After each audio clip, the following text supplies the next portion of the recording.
judged you as being rude, and then when you ask them to explain how you're being rude, then they're going to lie about how they said you were being rude.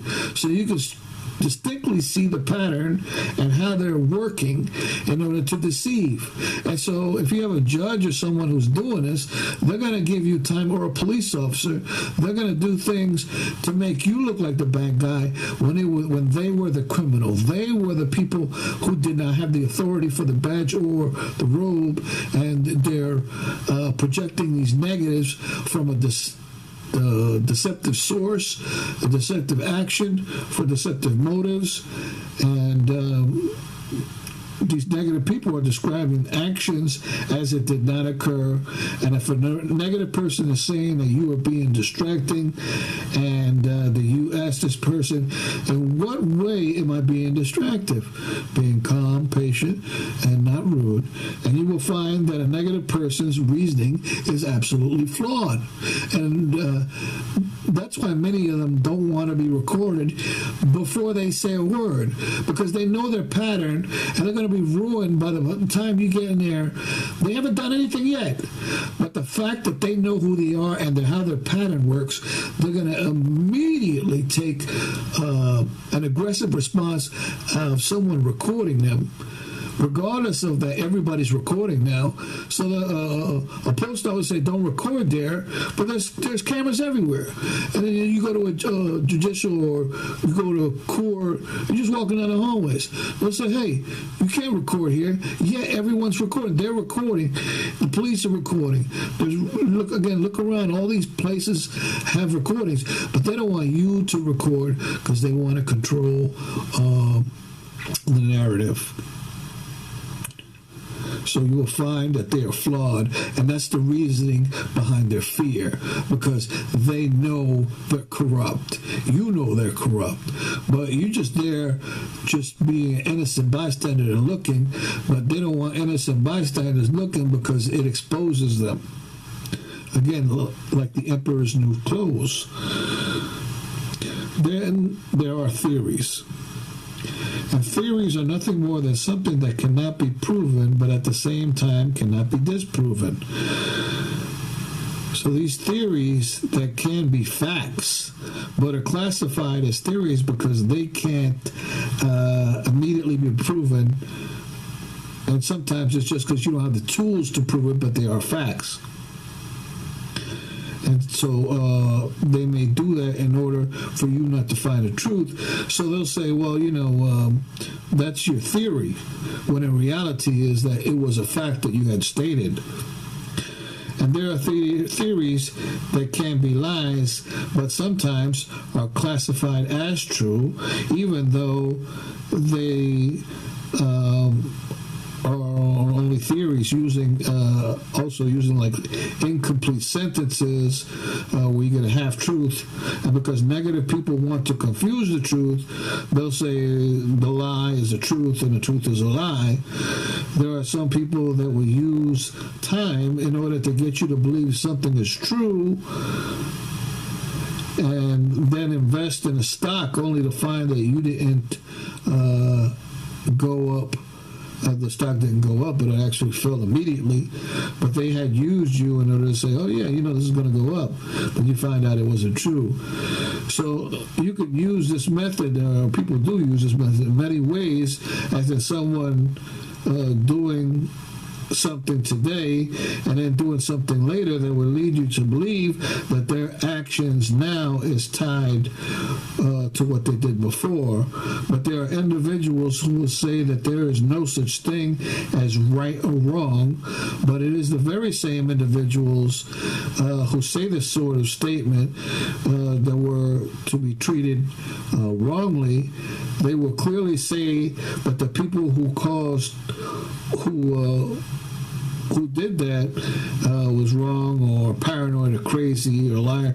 So now they're saying basically indirectly that I'm going to tell you what's true and I'm going to tell you what's wrong, but first I'm going to tell you that there's no such thing as right or wrong to confuse you even further. When the reality is there is absolutely such thing as right or wrong, and the law of hypocrisy exposes their deception. Now, just because someone believes in a lie or that the truth doesn't exist, that does not mean that that's true. It is a negative belief that gives you the ability to say that the truth doesn't exist or that a lie is the truth. Instead, you may choose to believe the truth that will lead you to believe that the truth is still the truth, regardless of a lie. Just because someone says the moon does not exist, does it really then not exist?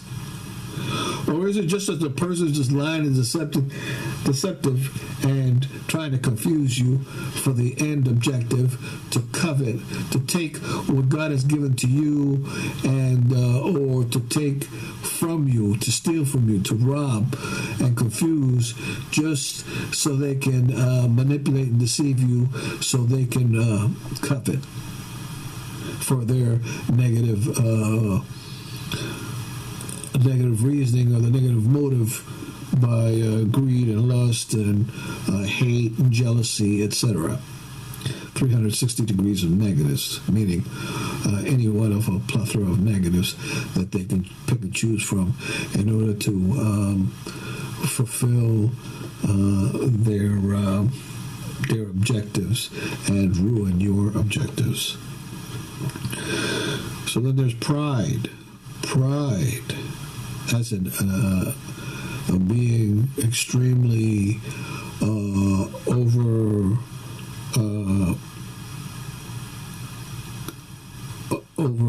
a sense of self-esteem that represents oneself in a glorification, as in being vain or pompous, or a belief that they're better than others. There are those who brag in order to get others to feel bad about themselves. But this tactic only works if there is envy of the ones perceiving, which they can also cause depression. One could choose not to be envious or jealousy, but instead be happy for them. Why don't you let them have a break? Why does it always got to be about you having this and you having that, and them having nothing because you got a problem with your ego? So therefore, they are actually hurting themselves by not being able to be happy for you, which makes them also happy about themselves. One could choose to not be envious. Again, being glad for others, because being happy for others also ties in to be happy for yourself. The grass is not greener on the other side. It's what we as humans share in common, is that we have these ups and downs. We can support and help one another.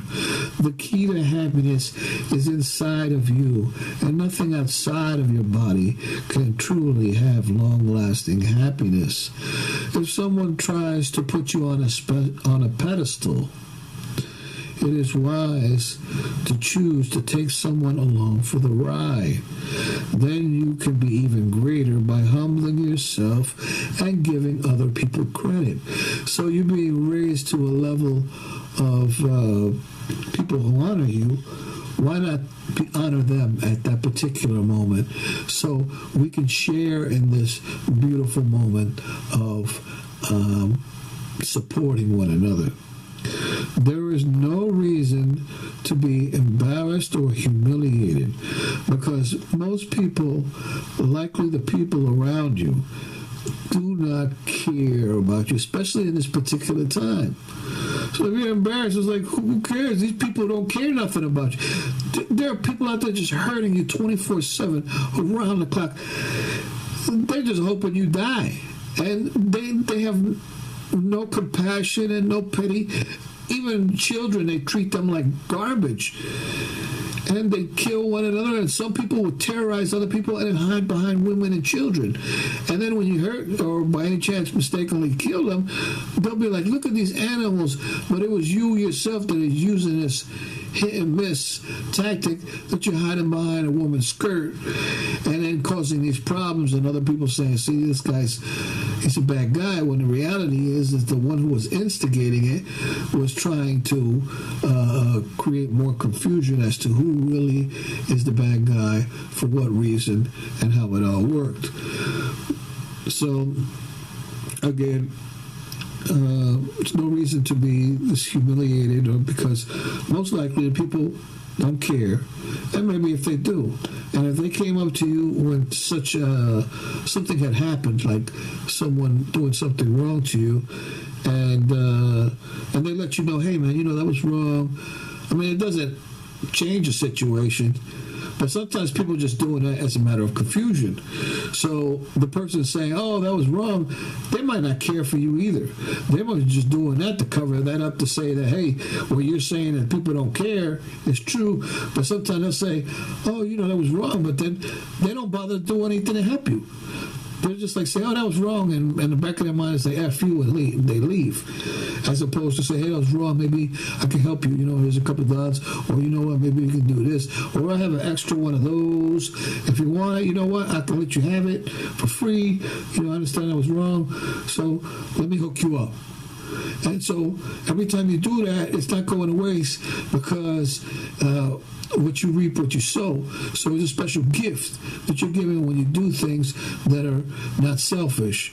But there are organizations that are just meant to be one-sided, to have a certain structure, and by all means they use it.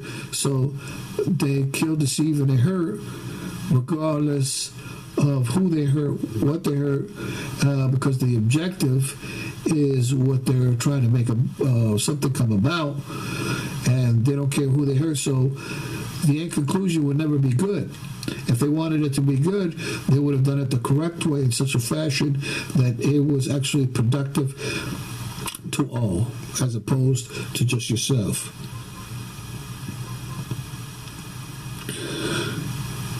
And then also there's like mistakes. Now it's okay to make a mistake. When someone says, well, well, you're not perfect, and you need to ask them, well, how do you just define perfect? Because that's like a two-pronged meaning. Are you talking about not making a mistake, or are you talking about somebody who's constantly negative? Because mistakes is how we learn. Being humble doesn't mean that you think very little of yourself. In fact, when I say I am humble, I mean not being arrogant, reflecting or expressing as being unpretentious, not precocious, a spirit of concern that you believe a great deal about yourself, but you behave as though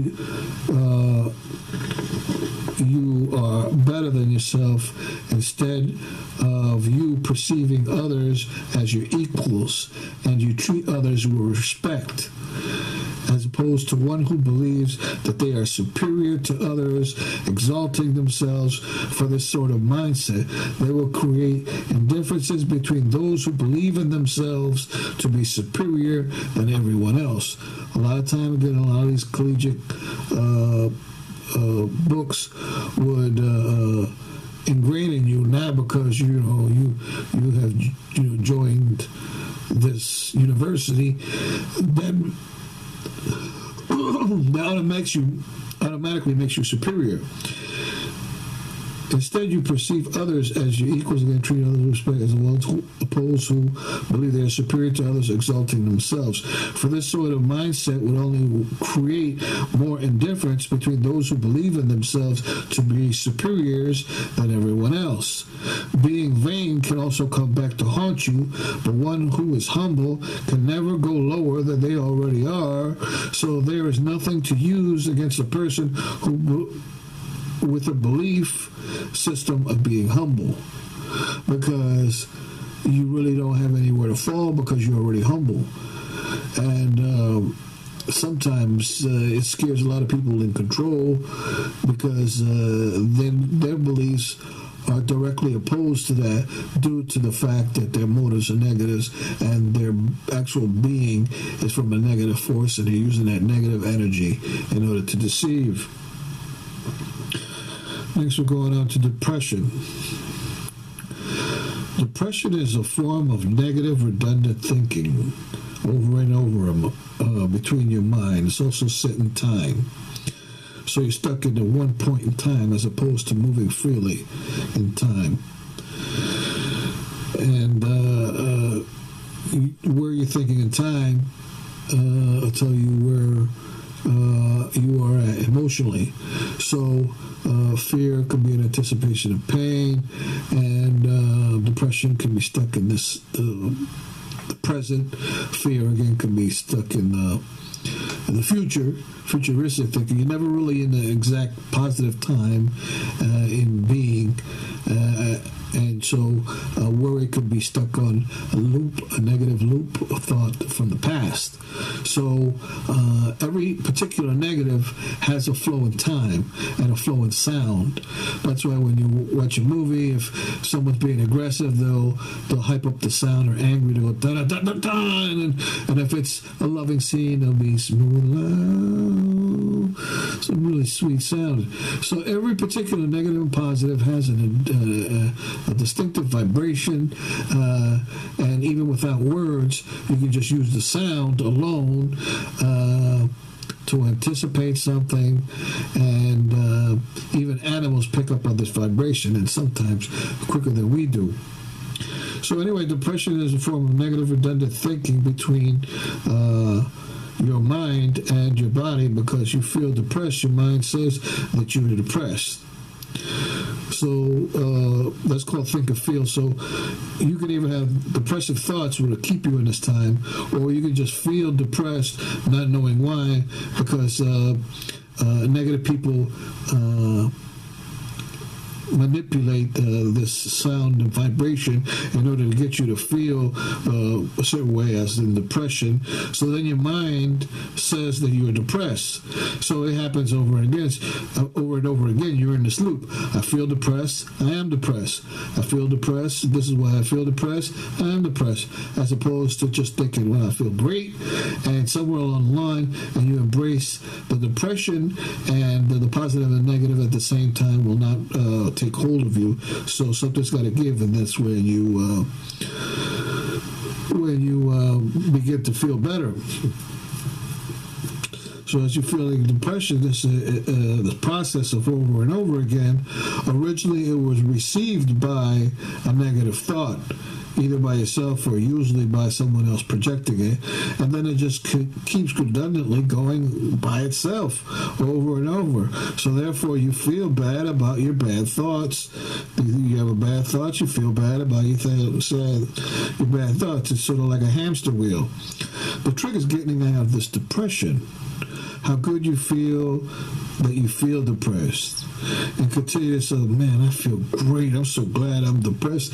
It almost scares the depression right out of your body. Like, what did he just say?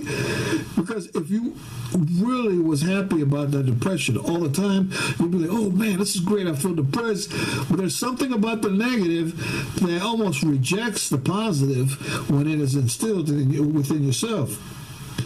So you think how good you feel, and you feel depressed, and then continue yourself, man, I feel great. Well, you tell your mind you feel great, regardless of the way you feel over and over again. Then it will begin to get you out of this depression. Again, every individual negative has an individual time, so it follows an individual solution. And some solutions must get you to start thinking in the present. Some solutions will have to get you to think calmly as opposed to anxiously, and to do anxiously, because it's always, your thought, which is the belief, and your actions, your words rather, and then your actions, and then the benefit overall of sowing and reaping of to what your structure is. It is wise not to attempt to escape your feelings. In other words, to really take too much drugs, because that's really just going to hurt you even further. You need to know what's the inner workings of it in order to alleviate that negative emotion. Now, if you have these negative emotions for right now, I'm just letting you know, you may want to seek professional help. But I'm just letting informing you how it more or less works. It is wise not to attempt to escape your feelings, but instead face your feelings and continue to feel them. It's called think and feel, and believe that they can be used in a positive way. In other words, use it for the good, so therefore when it happens again, you already know the